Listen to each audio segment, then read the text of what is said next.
दोस्तों welcome back. आप देख रहे हैं कॉफी विद सुमित जैन। दोस्तों इलेक्शन के रिजल्ट आए हैं और चीन और पाकिस्तान के जो तेवर हैं वो एकदम से वो बदल गए। आपको मालूम है जी कि जब इलेक्शन के रिजल्ट्स जब आने थे उससे पहले जब एग्जिट पोल देखे गए, पूरी दुनिया ने बोला कि मोदी जी 350 या 400 सीटें लेकर आ सकते हैं। इनकी भाषा डिफरेंट थी और जैसे ही इन्होंने देखा है कि माइनॉरिटी की गवर्नमेंट है, पूरा बहुमत नहीं मिला है, बैसाखियों पे गवर्नमेंट चलेगी, तो इनके तेवर कैसे चेंज हुए हैं, आप सुनकर भी हैरान रह जाएँगे। ऐसा होता है जब स्ट्रॉन्ग गवर्नमेंट होती है और जब वीक गवर्नमेंट होती है। उसमें फ़र्क क्या है, आपको आज की वीडियो से समझ आएगा। आपको पता है कि चीन और पाकिस्तान दोनों ही हमारे इलेक्शंस के ऊपर कड़ी नज़र रखे हुए थे और इंटरफेयर करने की भी पूरी कोशिश की गई थी। क्यों? क्योंकि मोदी जी भारत को और स्ट्रॉन्ग करते जा रहे थे और चाइना और पाकिस्तान दोनों ही नहीं चाहते कि भारत एक शक्तिशाली देश बने जिसका पूरी दुनिया में डंका हो, नाम हो। और हम तो ग्लोबल पावर बनने की बात करते थे और इनकी दोनों की जो रिएक्शंस हैं, वो देखने वाले हैं। और चाइना चाइना ने पहले क्या बोला था? पहले ये बताया था कि हमें भरोसा है कि नरेंद्र मोदी दोबारा से प्रधानमंत्री बनने वाले हैं और दोनों देशों के संबंध सुधरेंगे। और अभी क्या बोल रहे हैं कि मोदी जी वीक प्रधानमंत्री हैं, पूरी बहुमत की गवर्नमेंट नहीं बनी है, दोनों देशों के संबंध अच्छे नहीं हो सकते। यानी कि 2 दिन पहले उन्होंने बोला कि हम आशा करते हैं और हमें उम्मीद है, भरोसा है, उम्मीद भी नहीं, हमें भरोसा है कि भारत और चीन के जो संबंध हैं, वो और सुधरेंगे। और साथ में ये भी बोल दिया उन्होंने कि यहाँ पर इंडस्ट्री भी बढ़ने वाली है। और जैसे ही हमारी माइनॉरिटी की गवर्नमेंट है एक तरह से, इन्होंने बोल दिया आत्मनिर्भर तो भूल जाओ। 2 दिनों में स्टेटमेंट चेंज हो गया कंप्लीटली। और पाकिस्तान, वो क्या बोलता था पहले, वो भी सुनने वाली है कि मोदी जी दोबारा से आ रहे हैं, बहुत स्ट्रांगली सत्ता में वापस आएँगे और वो पाकिस्तान के ऊपर आक्रमण करने वाले हैं। ये उनके विदेश मंत्री बोल रहे हैं और अभी उनकी स्टेटमेंट भी चेंज हो गई है। पहले चाइना, चाइना की जो रिएक्शन है, वो इतना हैरान करने वाला है कि जो ग्लोबल टाइम्स है, उसमें जो विशेषज्ञ थे, यानी कि जो बुद्धिजीवी लोग हैं चाइना के, जो विदेश मंत्रालय में काम किया हुआ है, उन्होंने बोला कि मोदी जी वापस आएँगे, पक्का आएँगे और वो डोमेस्टिक यहाँ पर जो भारत के अंदर है, वहाँ पर वो फॉरेन की कंपनियों को लेकर आने की पूरी कोशिश करेंगे। यानी कि चाइना प्लस वन, चाइना में जो कंपनीज़ हैं, उन्हें यहाँ से निकाल कर भारत में लेकर आया जाएगा। ये उन्होंने आशंका जताई है। कब? इलेक्शन के रिजल्ट से पहले। और वो फॉरेन जो हमारे रिलेशंस हैं, उसे और बढ़ाते जाएँगे। और तीसरी टर्म में वो इकोनॉमी को और बूस्ट अप करने वाले हैं मोदी जी और उसके ऊपर बहुत एफर्ट्स भी डालने वाले हैं। ये बोला गया है ग्लोबल टाइम्स में बिफोर इलेक्शन टाइम। और जो भारत की और चाइना के रिलेशन है, उन्हें स्टेबल करने की राह के ऊपर दोबारा से काम शुरू किया जाएगा और जो डिफरेंसेस हैं, हमारे बॉर्डर के हैं, उनको इम्पोर्टेंस दी जाएगी, उन्हें रिज़ॉल्व किया जाएगा।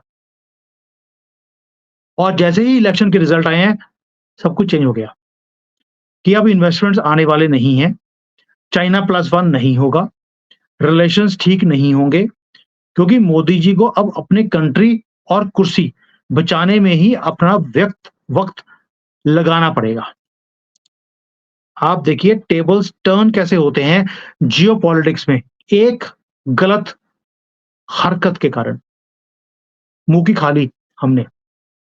और दूसरी तरफ चाइना के साथ-साथ पाकिस्तान का देखिए, वो कंट्री जिसको खुद कहता था घबराना नहीं है, मोदी जी दोबारा आ रहे हैं, घबराने की ज़रूरत नहीं है। लेकिन खुद घबराए हुए थे, आर्मी चीफ जो है वो चूड़ियाँ खरीद रहा था कि अब तो खुद ही डाल लूँ तो अच्छा है, इससे पहले कि मोदी जी मुझे चूड़ियाँ पहनवा दें। और ऐसे-ऐसे वहाँ से रिएक्शंस आ रहे थे कि मोदी जी आएँगे तो पता नहीं क्या हो जाएगा। मोदी जी थर्ड टर्म में एक हिंदू राष्ट्र बनाने की बात करते हैं, इन्होंने हिंदू राष्ट्र बना देना है, मुसलमान जो हैं अब वो सेकंड ग्रेड सिटिज़न बनकर रहेंगे। ये उन्होंने बोला था और वो उस चीज़ों से खुश नहीं थे। और जो उनका विदेश सचिव हैं, कोई चौधरी करके, चौधरी में कि होते तो हिंदू हैं, लेकिन आज भी वो अपने आप को चौधरी बोलते हैं। और उन्होंने ये भी बोल दिया कि मोदी जी का जो ट्रैक रिकॉर्ड है, उसको देखते हुए पता चलता है कि मोदी जी जो-जो घोषणा पत्र में डिक्लेयर करते हैं, वो पूरा करते हैं। और उसके अंदर हमने एनआरसी, सीएए, पीओके ये सारी चीज़ें लिखी हुई हैं। इसलिए उन्हें लगता था कि भारत इस बार हिंदू राष्ट्र भी बनाएगा और पाकिस्तान के साथ युद्ध भी करेगा और बहुत ज़्यादा एग्रेसिव और होने वाला है, पहले से भी ज़्यादा। इसलिए उनको लगता था कि अब पीओके बचाना इम्पॉसिबल है और इलेक्शन से पहले उन्होंने बोल भी दिया, ये तो फॉरेन लैंड है, ये हमारी लैंड ही नहीं है। कहाँ बोला है? कोर्ट में खड़े होकर, जहाँ पर पूरे पाकिस्तान ने सुना है कि अब उनकी गवर्नमेंट ने बोलना शुरू कर दिया, ये हमारी जगह नहीं है। और इलेक्शंस के टाइम पर ये सब कुछ हो रहा था। अब इलेक्शन के बाद पाकिस्तान का रिएक्शन क्या है कि अब मुसलमान हावी हो गए हैं हिंदुओं पर। हिंदू 80% होकर भी हमारे नीचे लगे हुए हैं और इनके मंत्री, भारत के मंत्री हमारे फेवर करते हैं, इनके ऊपर थूकते हैं हिंदुओं के ऊपर। ये पाकिस्तान की मीडिया बोलती है, लोग बोलते हैं। अब हम इनको खत्म करेंगे और यूपी हमारा गढ़ बनने वाला है। हमने जो यूपी है, उसके किले की दीवार को भीन दिया है। अब दीवार टूट चुकी है, अब उसमें छेद हो गया है।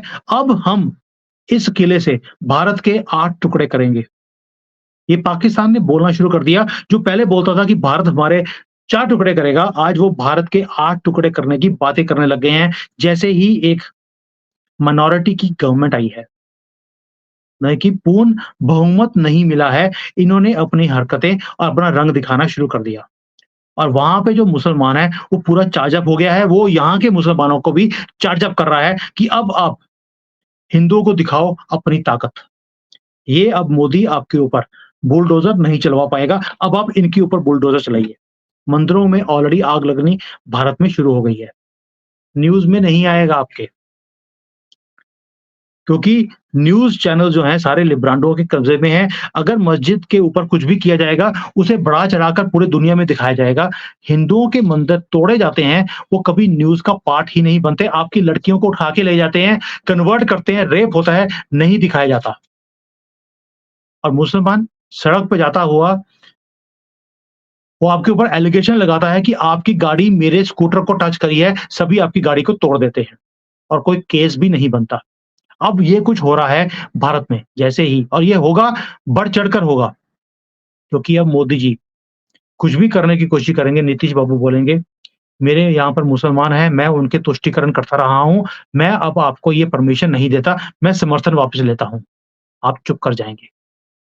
और ये हो सकता है शर्त पहले दी गई हो कि हिंदू मरे कोई दिक्कत नहीं है, मुसलमान को टच नहीं कर सकते। ये शर्त का पार्ट होगा, आपको मानना पड़ेगा। और चीन और पाकिस्तान, इनके तेवर जिस तरह से चेंज होते मैंने देखे हैं, मैं हैरान रह गया कि 2 दिनों में पिक्चर ही चेंज हो गई। एक लव स्टोरी चल रही थी, हॉरर मूवी बन गई, भारत की स्टोरी। और ये सारे के सारे लोग, ये सारे मिलकर अब वो सारे काम करेंगे जो ये करवाना चाहते थे। इनको लगता था कि भारत में अब ये नेशनलिज़्म बढ़ गया है, इसको अब कैसे तोड़ा जाए। और यहाँ पर तोड़ दिया, किले की दीवार ही तोड़ दी। आपने एक चीज़ नोट नोट किया होगा कि जो फवाद चौधरी है पाकिस्तान का, उसके कितने ट्वीट्स आ रहे थे कि मोदी को हटाओ, राहुल गांधी को ले आओ। इतना दूर रह गए सिर्फ वो, शायद उनकी गवर्नमेंट आ भी जाती, इतना सा दूर। पता नहीं महादेव को क्या मंज़ूर है कि लाइन से पार करवा दिया मोदी जी को। ये महादेव ही जाने। लेकिन हमारी तरफ से कोई कसर हमने छोड़ी नहीं है कि लाइन के इधर रहते और हम जूते खाते। शायद आदत पड़ गई है गांधी फैमिली के जूते खाने की। और उन्होंने तो बोल दिया कि हिंदुओं की प्रॉपर्टीज को छीनकर हम दे देंगे, और चाइना और पाकिस्तान यही चाहता है कि यहाँ दंगे हों, ये इस्लामिक कंट्री बने और इस्लामिक कंट्री जो बन जाती है, उसके बाद वहाँ पे जीना हराम हो जाता है, तरक्की ज़ीरो हो जाती है, कंट्री का भट्ठा बैठ जाता है। और वही वो चाहते भी हैं कि हमारे कंट्री का हो और इसलिए अब वो हवा देंगे पूरी राहुल गांधी को, मुसलमानों को। फंडिंग कम नहीं आती है इधर से भारत के टुकड़े करने के लिए और हमने उन्हें मौका दे दिया। अब तक वो नहीं कुछ कर पाए, बहुत तीर चलाए, नहीं चले। लेकिन आखिरी मोमेंट पर हमने उनका साथ देकर अपने किले को ही तोड़ दिया, अपने जो पिलर थे, उन्हें ध्वस्त हमने खुद किया है, बेशक योगी जी हों या मोदी जी हों। आप देखिए ये लैंग्वेज चेंज होने का मतलब क्या है कि अब भारत के और चाइना के रिलेशंस नहीं सुधर सकते। आप इसी में समझ जाइए कि उनका इशारा किस तरफ है। जो हमारा बॉर्डर है ऊपर चाइना के साथ, वहाँ पर ऑलरेडी फाइटर प्लेन्स खड़े कर दिए हैं उन्होंने। अब उनका रुख और और तेज़ होने वाला है हमारे खिलाफ। देखते हैं आगे-आगे क्या होता है और हम और कितना अपने आप को और अपने देश को और नीचे कितना गिरते हुए देखना चाहते हैं क्योंकि तरक्की मुझे लगता है हमें सूट ही नहीं करती, हमें आदत ही नहीं है। करते रहिए, मैं चीन में बैठा हूँ, मुझे मालूम है कि यहाँ पर इन्होंने हमें भी आँखें दिखानी शुरू कर दी हैं ऑलरेडी। पहले मैंने आपको कितनी बार वीडियोज़ बनाई हैं कि जब वो देखते हैं कि भारत का आदमी है, रेड कार्पेट ट्रीटमेंट देते थे हमें। ये स्ट्रॉन्ग कंट्री है, तरक्की कर रही है। जैसे ही इलेक्शन के रिजल्ट्स आए हैं, इन्होंने हमारे मुँह के ऊपर बोलना शुरू कर दिया। इतनी तकलीफ है, अपने देश में बना लो। बोलो मोदी को, मेक इन इंडिया करेगा। एक दिन में तेवर चेंज हो गए। ये होता है जब हम अपने देश के खिलाफ जाकर काम करते हैं। ये दुश्मन कंट्री से वीडियो बना रहा हूँ आपको और मैं खुद फेस कर रहा हूँ चीज़ों को यहाँ पर। आपको अंदाज़ा नहीं है what all we are facing. जय हिंद, Vande Mataram. Hi there. If you liked the video, please don't forget to smash the like button, subscribe to our channel, and activate the bell icon so that you receive all notifications whenever we upload a new video. Thanks for watching.